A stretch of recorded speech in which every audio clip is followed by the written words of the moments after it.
I was standing in the ballroom of my own resort, holding a tray of champagne glasses while my wife smiled at her phone camera, live streaming to 500,000 followers. "See how humble my husband is?" she said, panning to me serving her friends. "He works here, and he's still helping out on our special day."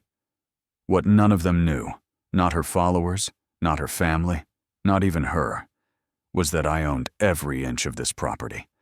And 18 months ago, I'd anonymously paid $340,000 to save her mother's life. The same mother who was laughing at me right now.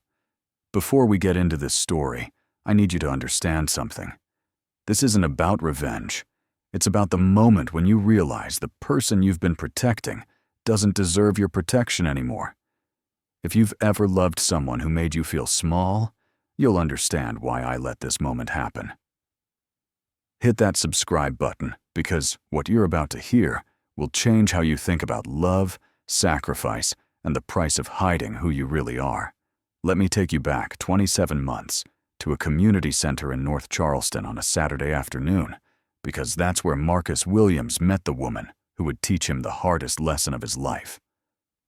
Marcus was 25 years old when his grandmother passed away in a hospital room that smelled of antiseptic and regret. She'd raised him after his parents died in a car accident when he was 7, and she'd built something extraordinary. Azure Coast Resort Holdings, 8 luxury properties along the East Coast worth over $500 million. The flagship was Azure Coast Resort in Hilton Head, a 5-star paradise where presidents vacationed and celebrities got married. On her deathbed, his grandmother gripped his hand with surprising strength and said something that would echo through everything that came after.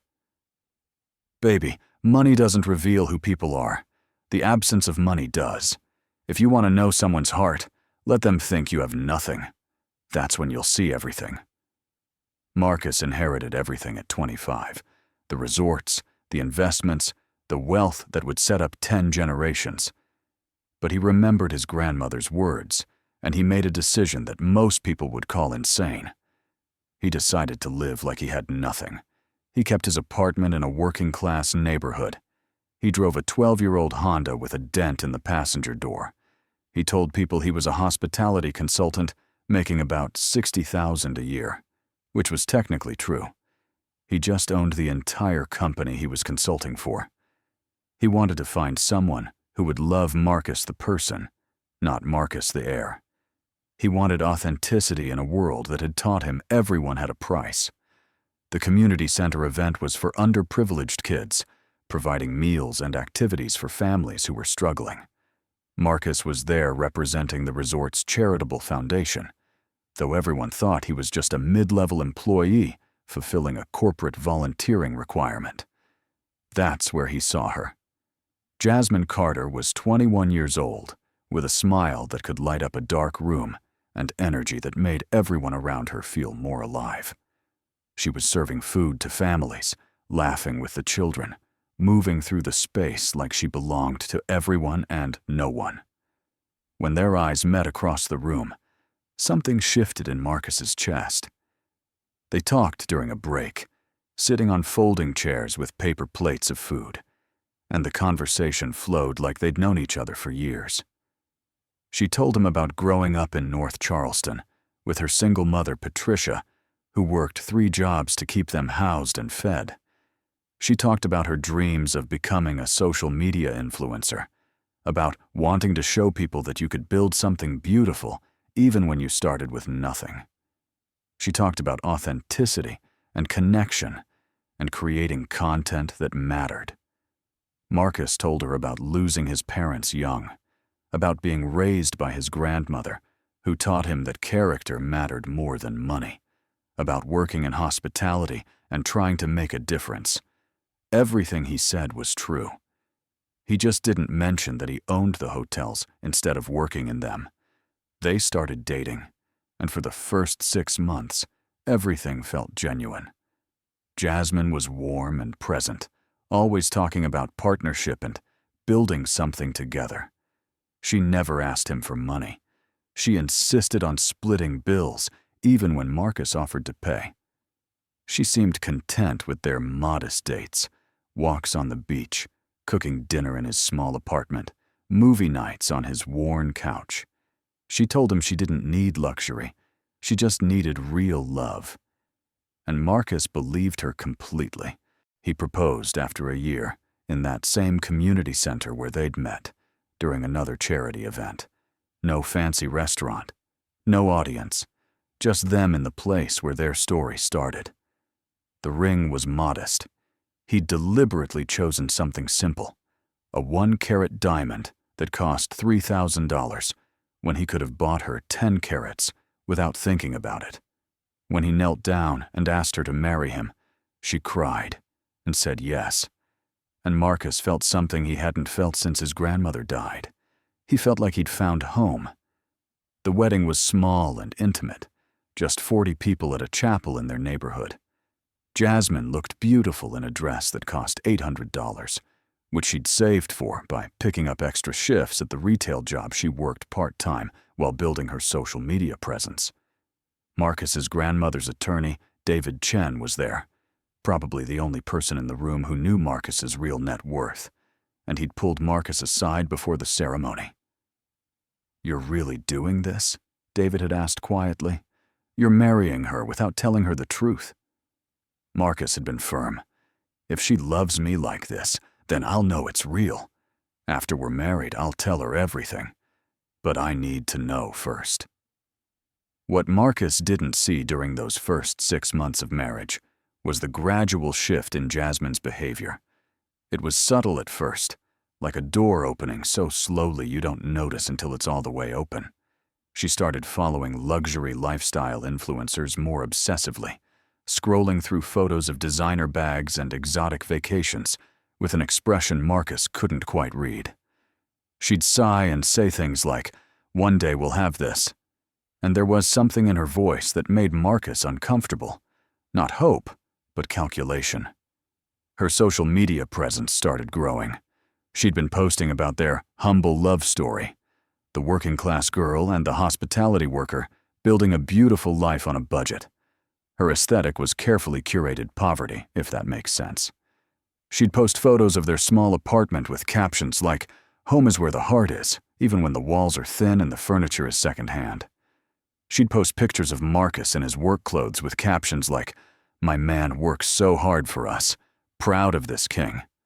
Her followers ate it up. Within 6 months of marriage, she had 50,000 followers. Within a year, she had 200,000. And that's when everything started to change, because Jasmine's influencer career was taking off, and it was built entirely on a lie. She was monetizing their poverty. She had sponsorship deals with budget brands, partnerships with affordable fashion lines, speaking engagements about making it work with less. She was making real money, 30, 40, sometimes $50,000 a month from her content. And the content was all about being married to a man who couldn't provide much financially, but provided everything emotionally. The problem was that it wasn't true. Marcus could have provided everything. He was choosing not to. And Jasmine was building an empire on his manufactured humility. About 8 months into their marriage, Patricia got sick. Really sick. Stage 3 breast cancer that required aggressive treatment. The medical bills started piling up. Chemotherapy, radiation, surgery, medications that cost thousands of dollars per dose. Patricia had basic insurance from her retail job, but it covered maybe 30% of what she needed. The family was looking at over $300,000 in medical debt. They were going to lose Patricia's house. They were going to lose everything. Jasmine came home crying one night, and Marcus held her while she sobbed into his shoulder. "We're going to lose her," she said. "We can't afford the treatment. Even if we max out every credit card, take out loans, we can't afford what she needs. I don't know what to do." Marcus held her and said, "We'll figure it out." And that night, after Jasmine fell asleep, he made a phone call to David Chen. 72 hours later, an anonymous donor paid for all of Patricia's treatment. Every single bill covered. The hospital called it a miracle, a mysterious benefactor who wanted to help deserving families. Patricia cried and called it a blessing from God. Jasmine posted about it on social media. Sometimes angels appear when you need them most. And her followers donated too, sending another $40,000 in small amounts that Jasmine put in a savings account for her mother's recovery expenses. Marcus watched his wife thank strangers on the internet for saving her mother's life, and he said nothing, because he'd learned something his grandmother tried to teach him. Sometimes people reveal themselves not in how they treat you when they know you have power, but in how they treat you when they think you have none. The gratitude lasted maybe 2 weeks. Then the comments started. Small things at first. I wish you made more money so we could afford better insurance. If you'd gone to college like I suggested, maybe you'd have a better position by now. My friend's husband just got promoted to regional manager. When are you going to move up? Marcus would come home from work, which was actually running his 8-property empire, and Jasmine would be on her phone, not looking up, asking him what he'd brought for dinner, as if he was a delivery service instead of her husband. By month 10 of marriage, Patricia had recovered fully, and the family celebrated at a dinner where Marcus cooked for everyone. Patricia's sister mentioned how lucky they were that an anonymous donor had saved them. Jasmine's brother Thomas said, "Yeah, 'cause Marcus sure couldn't have helped," and everyone laughed. Marcus stood at the stove, flipping chicken, and said nothing. Later that night, Jasmine told him, "They don't mean anything by it. They just wish you were more ambitious." Month 12, Jasmine announced she wanted to renew their vows at Azure Coast Resort for their first anniversary. "I can get us the employee discount," Marcus said, the same way he'd suggested the venue for their small original wedding ceremony reception. Jasmine's eyes lit up. This could be incredible content. A 1-year anniversary party at a luxury resort? My followers would love it. We could even live stream it. Marcus agreed, already knowing where this was heading, but needing to see how far it would go. The planning for the anniversary party consumed Jasmine completely. This wasn't going to be a small gathering of 40 people.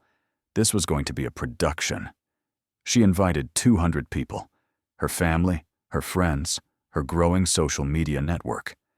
She designed a hashtag #HumbleLoveAnniversary. She partnered with brands to sponsor elements of the party. She secured a deal with a live streaming platform to broadcast the entire event to her followers, who now numbered almost 500,000. She was going to monetize their anniversary. Marcus watched all of this happen with a strange sense of detachment. This was the test he hadn't planned, but was somehow perfect. He'd lived modestly for a 1.5 years of marriage, letting Jasmine and her family treat him like he was less than, like he was lucky to have her, like his lack of ambition was a character flaw she was graciously overlooking. And now she was throwing a party in his resort, live streaming their humble love story to 500,000 people who had no idea they were watching an elaborate fiction.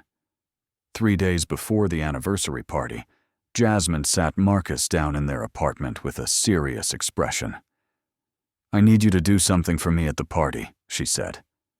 "What?" Marcus asked, though he already knew. "The resort is understaffed for an event this size. I told them you'd help with drink service during cocktail hour. You know the resort better than anyone. It would mean so much to me, and my followers would love seeing how humble and helpful you are." Marcus looked at his wife, really looked at her, and saw someone he didn't recognize.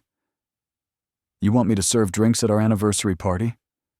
"It's just an hour," Jasmine said with that bright smile. "And it shows partnership, you know?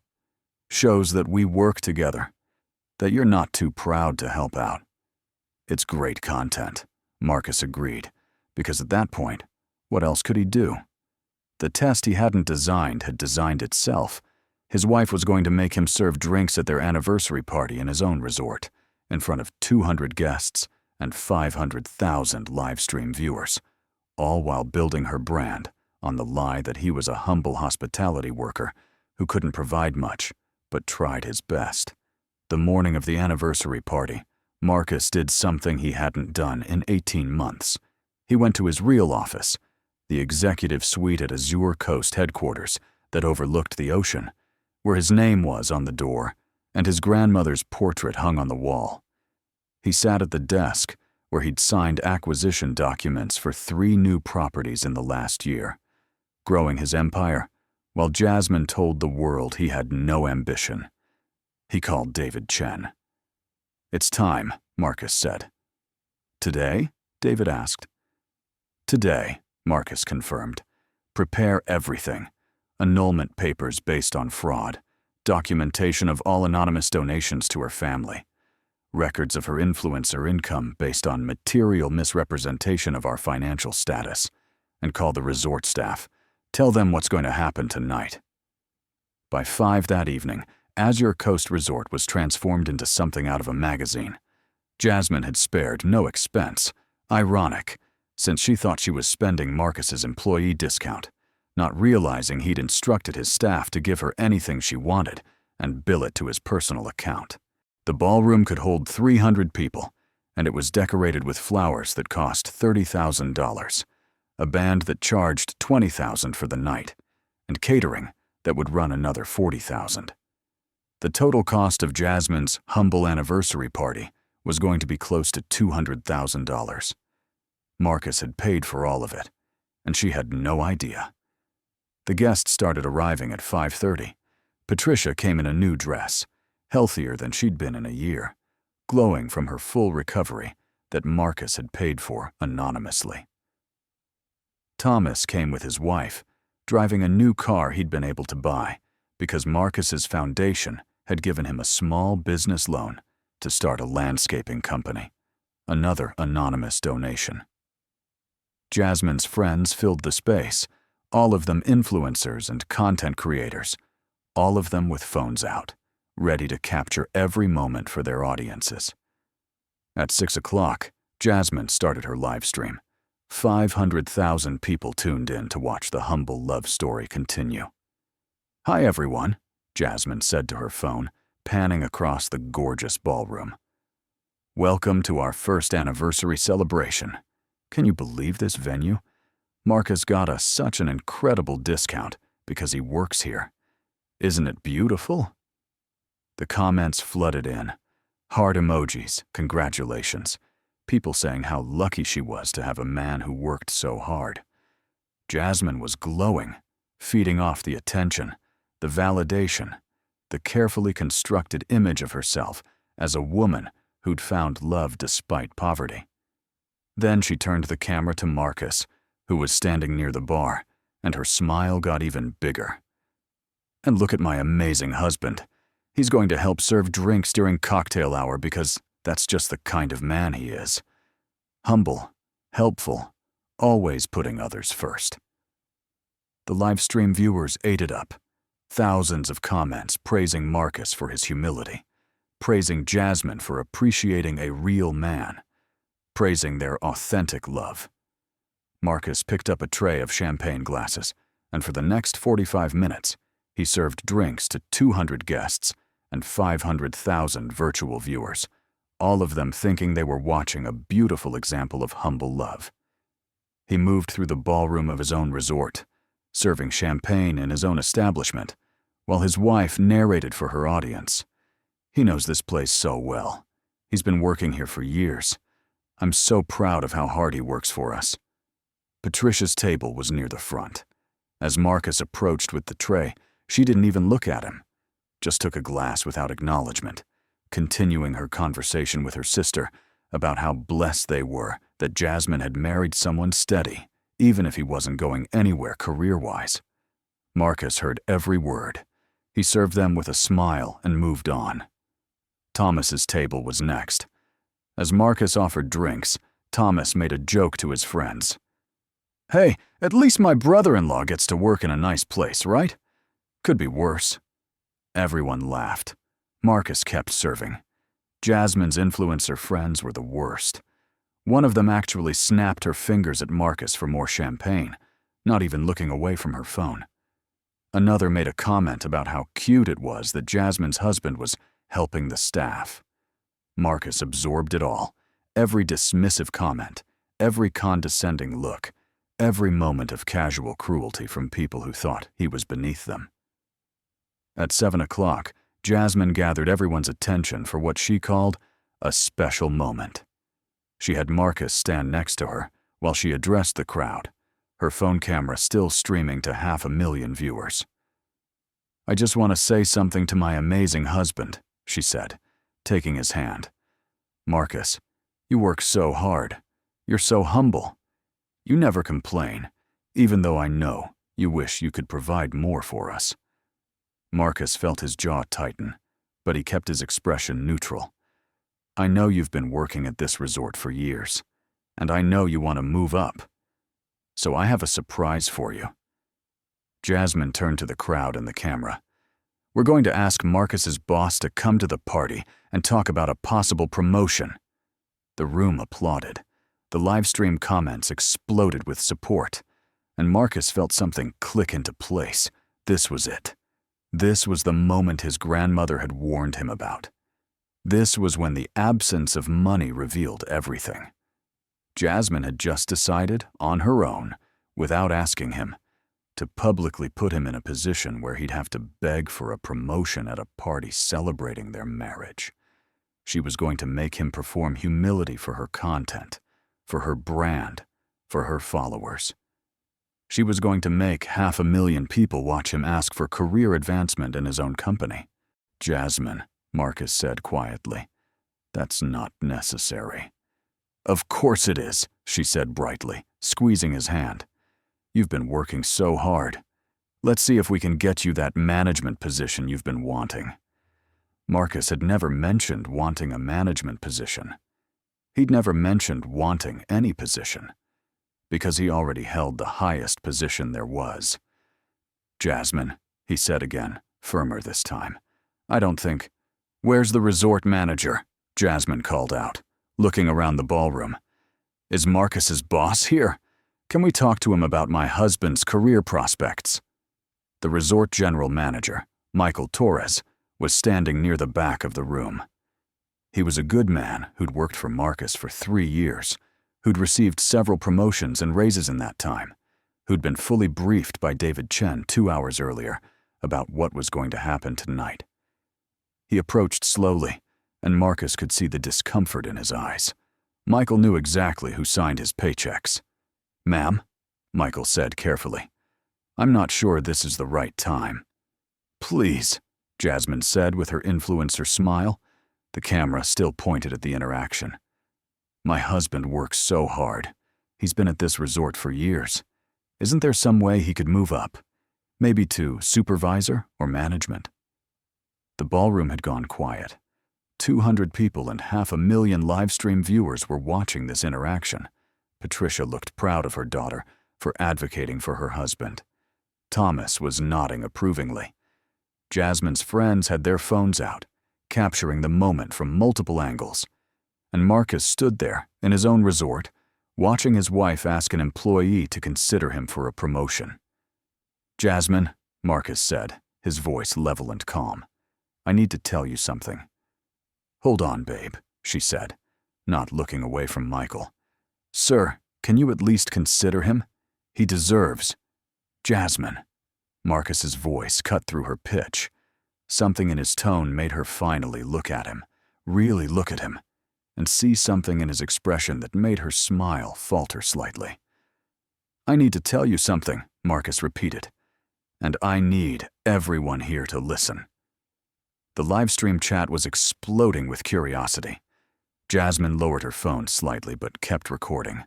The ballroom was completely silent now, everyone sensing something was about to shift. Marcus took a breath and looked at his wife, the woman he'd loved enough to hide himself for, the woman he'd protected from reality so she could show him who she really was. "Michael doesn't need to consider me for a promotion," Marcus said clearly, his voice carrying across the ballroom, "because Michael works for me. I don't work at Azure Coast Resort. I own it." You could hear a pin drop. Jasmine's face froze, smile still in place but eyes confused. "What?" she said. "What do you mean?" "I mean exactly what I said," Marcus continued. "My full name is Marcus Lorraine Williams. I am the sole owner of Azure Coast Resort Holdings, a portfolio of 8 luxury properties, currently valued at approximately $500 million. This resort, this building we're standing in, the flowers, the band, the catering, I own all of it. I've owned it since I was 25 years old, when I inherited it from my grandmother." The livestream comments went insane. The ballroom erupted in confused whispers. Jasmine's phone dropped to her side, camera still recording, but pointed at the floor now. Patricia had gone completely pale. Thomas looked like someone had punched him, and Marcus kept talking. "Michael, would you please confirm this for everyone?" Michael nodded, his voice steady. "Yes, Mr. Williams is the owner and CEO of Azure Coast Resort Holdings. He has been since he inherited the company from his grandmother, Lorraine Azure, approximately 2 years ago. I report directly to him." Jasmine's mouth opened, but no sound came out. Marcus continued, and there was no anger in his voice, just calm, factual truth. "For the last 18 months of our marriage, I've lived modestly. I've let you and your family believe I was a low-level hospitality worker, making $60,000 a year. I did this because my grandmother taught me something important. She said that money doesn't reveal who people are, but the absence of money does. So I wanted to know who you were when you thought I had nothing." He gestured to the screens mounted around the ballroom, and his staff, his actual staff who'd been waiting for this moment, brought up presentations. Bank statements with identifying numbers blurred, but balances clearly visible. Property deeds showing Marcus's ownership of 8 resorts. Corporate documents with his name as CEO. Forbes articles about the young hospitality mogul who'd inherited a fortune and tripled it in 2 years. "It's all real," Marcus said, "and there's more you should know." The next slides showed donation records. Patricia's medical bills, all $340,000 of them, with a payment record from the Lorraine Azure Memorial Foundation. Anonymous donor listed, but Marcus's signature on the authorization. 18 months ago, when your mother was diagnosed with cancer, I paid for her treatment. All of it. The anonymous donor who saved her life? That was me. Patricia made a sound like someone had knocked the air out of her lungs. The livestream comments were scrolling so fast they were unreadable. Marcus brought up more documents. The small business loan that allowed Thomas to start his landscaping company? That came from my foundation. The scholarship that Jasmine's cousin received last year? My foundation. The community center where we met, where I proposed. I've been the primary donor, keeping it funded for 3 years. He turned to look directly at Jasmine, whose face had gone from pale to red, tears starting to stream down her cheeks. For 18 months, I've watched you build a brand on a lie. You've made hundreds of thousands of dollars telling the world you're married to a humble, struggling worker. You've monetized poverty we don't actually have. You've created content about sacrifice and struggle, while I've paid for everything, including this party, including your mother's life, including your entire family's stability. The next slides showed screenshots from Jasmine's private social media groups, conversations Marcus had gained access to legally, everything shared on platforms where she'd accepted terms, allowing data review. Messages to her influencer friends. Playing the long game with Marcus. Once I hit 1 million followers, I can transition my brand to lifestyle luxury and leave him behind. Another screenshot. He's good for the authentic struggle content now, but eventually I'll need to upgrade the husband for better brand partnerships. Message after message showing calculation, strategy, the careful construction of a narrative that had nothing to do with love and everything to do with content creation. Jasmine, Marcus said, and his voice was gentle now, almost sad. You didn't love me. You loved the story you could tell about me. You loved the brand you could build by making me small. And I let you do it because I needed to see if there was any part of you that loved Marcus for Marcus, not for what Marcus could give you. He gestured to David Chen, who'd been standing quietly near the entrance. This is my attorney, David Chen. He has annulment papers prepared. In South Carolina, a marriage can be annulled if one party entered into it based on fraud or material misrepresentation. We have documented evidence that you misrepresented your intentions for marrying me. You married me for content, for brand building, for a narrative you could monetize. That constitutes fraud under state law. Jasmine finally found her voice, and it came out as a broken sob. I loved you. Marcus, I loved you. I just wanted more for us. You wanted more for yourself, Marcus corrected, and there's nothing wrong with ambition.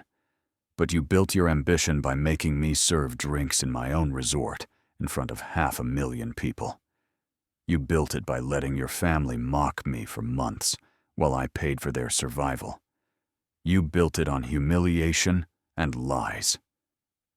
He looked out at the crowd, at Patricia, who was crying now, at Thomas, who couldn't meet his eyes, at all the influencer friends who'd been recording everything. None of you knew who I was because I chose not to tell you. I wanted to see how people who thought I had nothing would treat me. And you showed me. Every dismissive comment, every condescending look, every moment you made me feel less than. I heard it all. I felt it all. And I documented it all. The live stream was still going.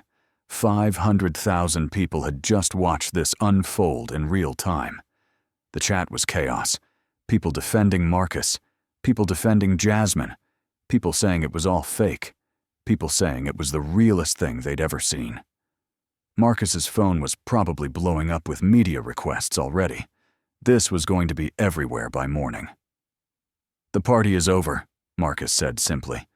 Everyone is welcome to stay and enjoy the food and drinks. It's all paid for. But this marriage is finished. Jasmine, David will give you the papers to sign. Everything you brought into this marriage, you'll leave with. Everything I brought into this marriage, I'll keep. The prenup you thought was protecting my $60,000 salary was actually protecting my $500 million fortune.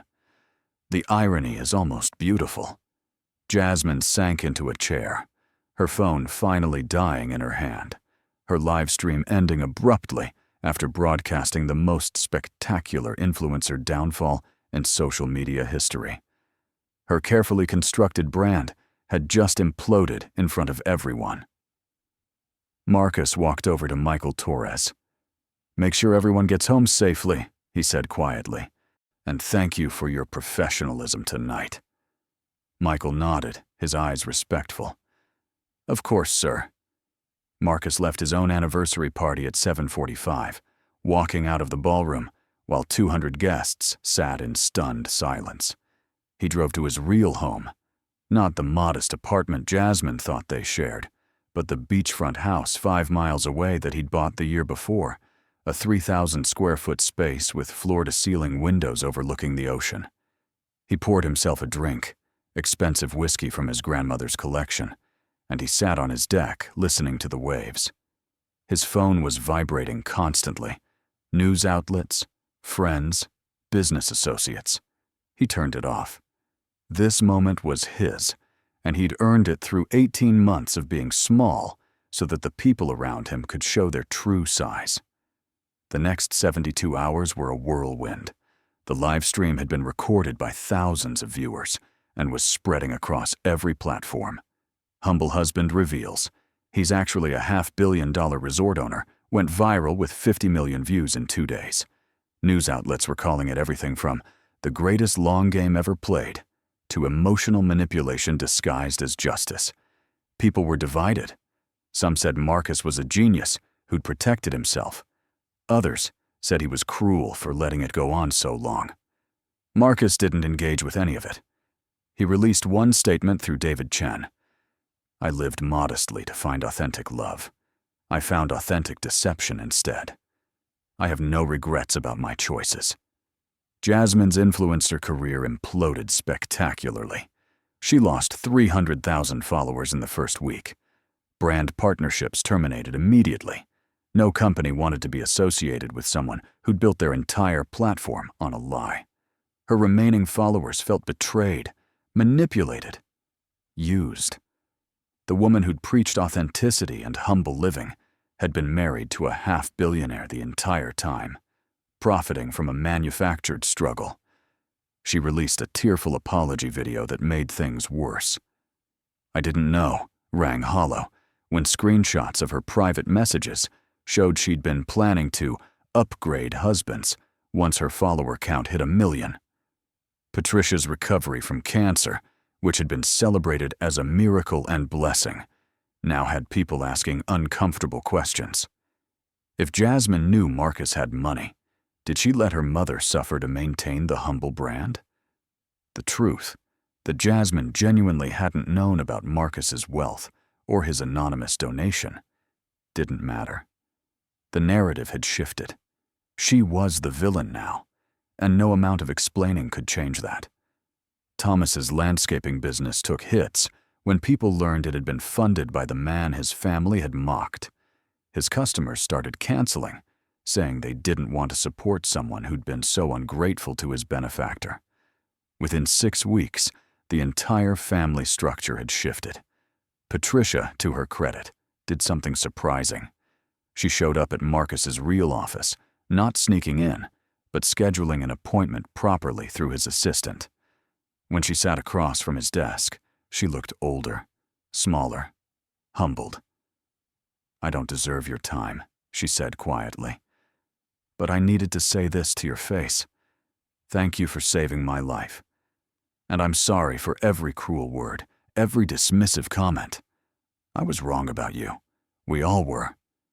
Marcus looked at this woman who'd laughed at him while he served drinks at his own party, who'd raised a daughter to see people as stepping stones, and he felt something unexpected. "Pity. You're welcome," he said simply. "I'm glad you survived." "Will you ever forgive Jasmine?" Patricia asked. "She loved you in her way. She just got lost." "I hope she finds her way back," Marcus said honestly. "But not with me. Never with me again." By month 3, the dust had settled into a new reality.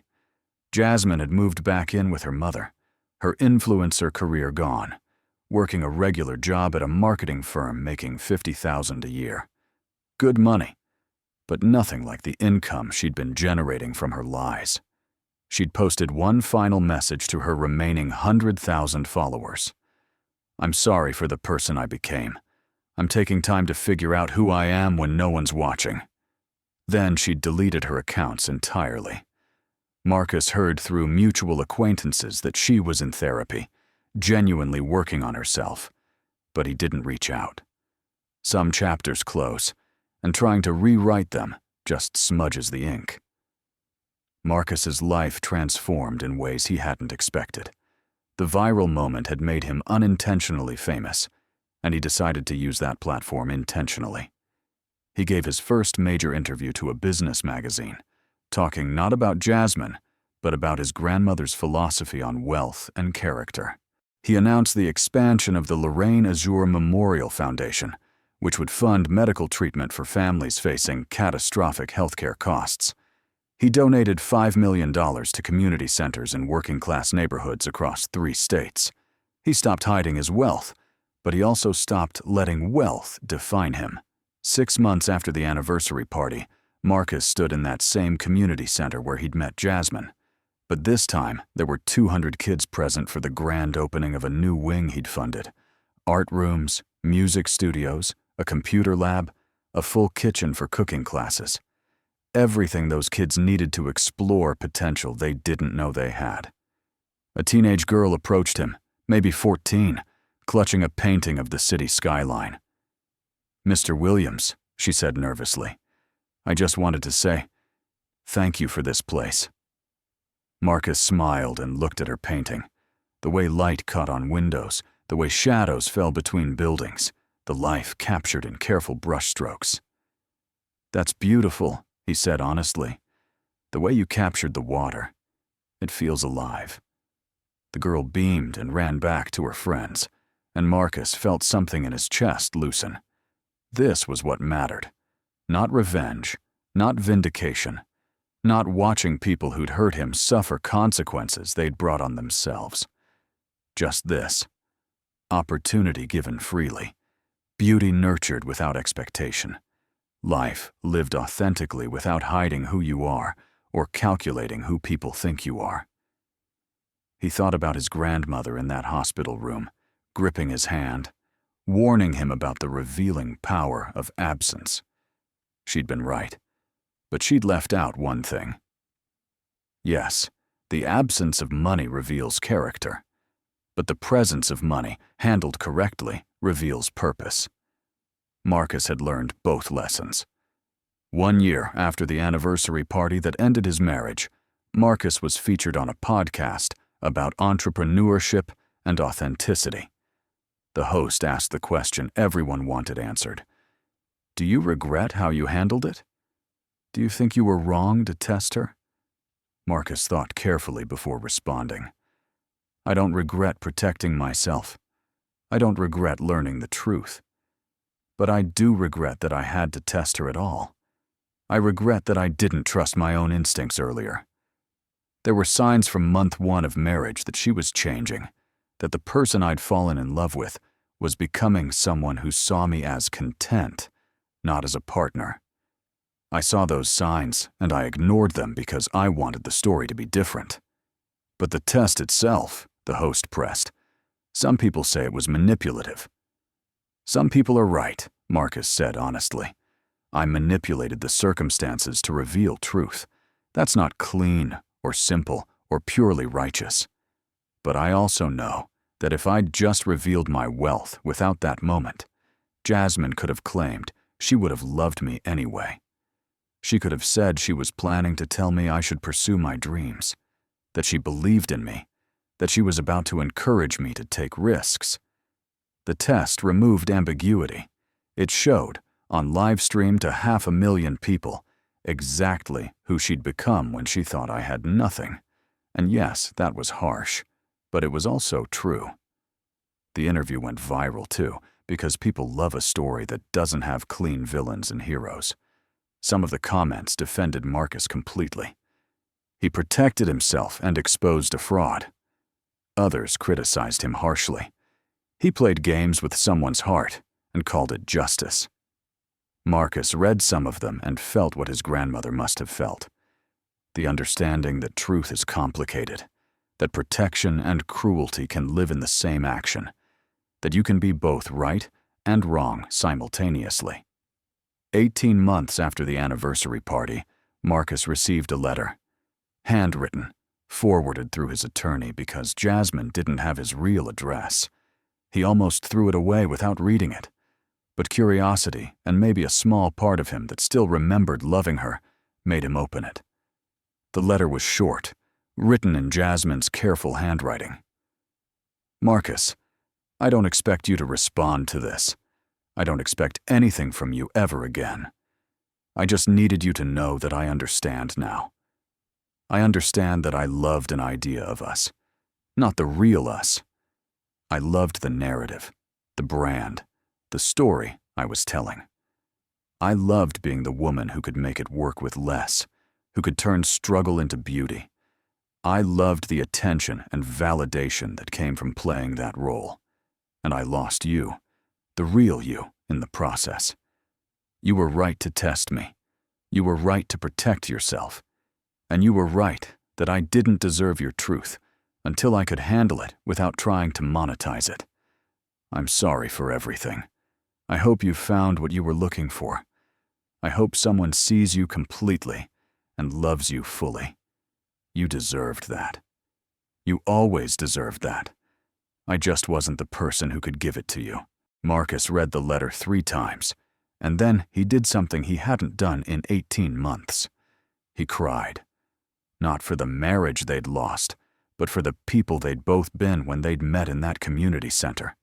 Genuinely hopeful, genuinely trying, genuinely believing love could be simple if you just tried hard enough. They'd both been wrong in different ways. She'd turned him into content. He'd turned their marriage into a test. Neither of those things was love. "I hope you get better," Marcus said to the letter, to the memory of the woman who'd written it, to the ghost of who they'd both been. Then he filed the letter away in a drawer, with the annulment papers, and the screenshots, and everything else from that chapter of his life. Not thrown away. That would have been dishonest, like pretending it hadn't mattered. But put away. Acknowledged and finished. 2 years after the anniversary party, Marcus met someone new. Her name was Kennedy, and she was a pediatric surgeon who'd just taken a position at the hospital his foundation donated to. They met at a charity gala where Marcus was speaking about community health initiatives, and she approached him afterward with a directness that surprised him. "That was a good speech," she said, "but I noticed you didn't mention mental health services for the families. Trauma from medical crises doesn't end when the treatment does." Marcus smiled, genuinely interested. "You're absolutely right. What would you recommend?" They talked for 2 hours, and not once did she ask about his net worth, or his properties, or the viral video that had made him unintentionally famous. She asked about his grandmother, about what had shaped his philosophy on giving back, about whether he believed in systematic change or individual intervention. And when he asked her to dinner the following week, he told her everything immediately. "Before we do this," he said, "I need you to know some things. I own a company worth $500 million. I've been married before, and it ended publicly and badly. I don't hide who I am anymore, and I won't test anyone ever again. This is me, completely. From the start. If that's too much or too complicated, I understand." Kennedy looked at him with those steady surgeon's eyes and said, "I appreciate the transparency. Now let me be transparent too. I don't care about your money. I care about your values. I've seen what you do with your foundation, and that tells me more about you than your bank account ever could. Let's have dinner and see if we actually like each other. No tests, no games, just honest conversation." That dinner turned into a relationship built on a foundation Marcus had never experienced before. Complete honesty from day one. No hiding, no pretending, no wondering if she'd love him differently if he was different. Just two people choosing each other with full information and full hearts. 6 months into dating, Kennedy asked him about the viral video, which she'd finally watched after he'd encouraged her to see what everyone else already knew about him. "Do you regret it?" she asked. They were sitting on his deck, watching the sunset, and Marcus thought about all the versions of himself he'd been. The boy who'd lost his parents, the young man who'd inherited a fortune, the husband who'd lived small to test someone's love, the viral sensation who'd exposed a fraud, the person he was now, sitting beside someone who knew all of it and chose him anyway. "I regret that it had to happen," he said finally. "I regret that I married someone who couldn't love me as I was. I regret the 18 months of pretending and testing and documenting. But I don't regret learning the truth. And I don't regret protecting myself. Because that truth, that protection, led me here. To this." He gestured between them, at the space where honesty lived. "So no, I don't regret it. I learned from it. That's more valuable than regret." Kennedy nodded slowly. "For what it's worth," she said, "I'm glad you learned your lessons before we met. Because I couldn't love someone who was hiding himself. This version of you, the one who's fully present and fully honest, this is the version worth loving." 3 years after the anniversary party that ended one marriage, Marcus stood on the beach behind his house with Kennedy beside him. They'd just gotten engaged, No live stream, no audience, just them and the ocean, and a promise to build something real together. His phone buzzed with a message from an unknown number. One line. I saw the engagement announcement. I'm happy for you. You deserve real love. Jay. Marcus showed Kennedy the message. Do you want to respond? She asked. Marcus thought about it, about closure and chapters, and the woman who'd taught him hard lessons about trust and authenticity. No, he said finally. That story is finished. This story is just beginning. As they walked back toward the house, Marcus thought about his grandmother one more time, about her warning that the absence of money reveals character. She'd been right, but she'd only told him half the truth. Yes, the absence of money reveals who people are when they think you have nothing. But the presence of authentic love reveals who you are when you have everything, when you have wealth and truth and someone who sees all of it and chooses you anyway. Jasmine had revealed herself in the absence of money. Kennedy had revealed herself in the presence of truth. And Marcus had finally learned the difference. The greatest power isn't controlling others' lives through tests and revelations. The greatest power is knowing your worth so deeply that you don't need anyone else to validate it. The greatest victory isn't destroying people who hurt you. It's becoming so completely yourself that their cruelty becomes irrelevant. And sometimes, the greatest love isn't the one you had to hide yourself to find. It's the one that finds you when you're finally, fully, freely yourself. Marcus raised his glass that night to the life he'd lived and the life he was building. To his grandmother, who'd taught him to protect himself. To Jasmine, who'd taught him why protection mattered. To Kennedy, who'd taught him what happened when you didn't need protection anymore. And to himself, finally at peace, finally authentic, finally home. So let me ask you something. Was Marcus wrong for testing her? Should he have been honest about his wealth from the beginning? Or did Jasmine reveal exactly what he needed to see? Drop your thoughts in the comments. And if this story made you think about authenticity in relationships, share it with someone who needs to hear it. Until next time, remember, the truth might hurt, but lies hurt longer.